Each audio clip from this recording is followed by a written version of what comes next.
Сәлеметсіңдер ме оқушылар? Біз әрі қарай жалғастырамыз.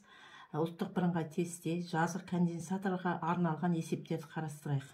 Мына жерде бір тестті қарастырайық. 23-ші өріс кернеулігі 10 мегавольт бөлінген метрге жеткенде конденсатордың тесілуі шынында байқалатын болса, оған 3,1 микрокулон заряд беріледі.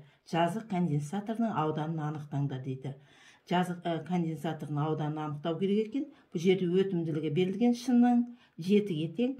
Одан кейін электр тұрақтысы 8,85, оның минус 12 дәрежесі кулон квадрат бөлінген ньютон метр квадрат. Есеп жалпы жазық конденсаторға берілген. Сондықтан бізге 3 формула керек. Бірінші формула жазық конденсаторның формуласы С тең болады эпсилон 0 С бөлінген Д. Бұл жердегі эпсилон электр өтімділігі. Одан кейін екінші 8 класстың программасынан электр кернеулігінің формуласы керек. Е тең болады У бөлінген Д. Екінші формула 8 класстың программасынан С тең болады Q бөлінген У. С деген электр сыйымдылығы, өлшем бірлігі фарад. Енді есептің шартын жазып алайық. Электр кернеулігі Е тең болады 10 көбейту 6 дәрежесі вольт метрге тең. Бұл жерде 6 дәрежесі мегавольтты біз айналдырдық. Мега деген ол 6 дәрежесі. Демек 10-ды біз 6 дәрежесіне көбейтіп бірден жаздық. Екінші заряд, электр заряды 3,1 микрокулонға тең. Микроны біз айналдырамыз кулонға. Микро деген ол минус 6. Демек санды көбейтеміз 10-ның минус 6 дәрежесіне. 3,1 көбейту 10-ның минус 6 дәрежесі кулонға тең болады.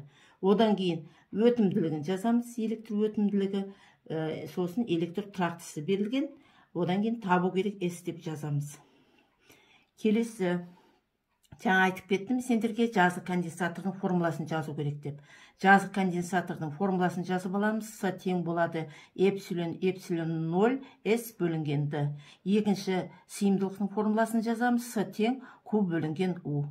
Енді осы жазық конденсатордың формуласындағы сының орнына біз Q бөлінген У'ды жазамыз. Сонда ол былай жазылады. Q бөлінген У тең болады эпсилон 0 С бөлінген Д. Енді келесі электр кернеулігін жазып аламыз. Электр кернеулігі Е тең болады У бөлінген Д. Осы жерден У'ды тауып аламыз. У'ды табу үшін Ені Д'ға көбейтеміз. Бағана алдында қортып шығарған формуланы қайтаны жазып қойдық міне. Енді осы жердегі У'дың орнына Е көбейту Д'ны жазамыз. Мына формуландағы Е көбейту Д'ны мына жерге жазамыз. Сонда Q бөлінген Еді тең болады эпсилон 0 С бөлінген Д. Осы жерден ауданы табамыз S.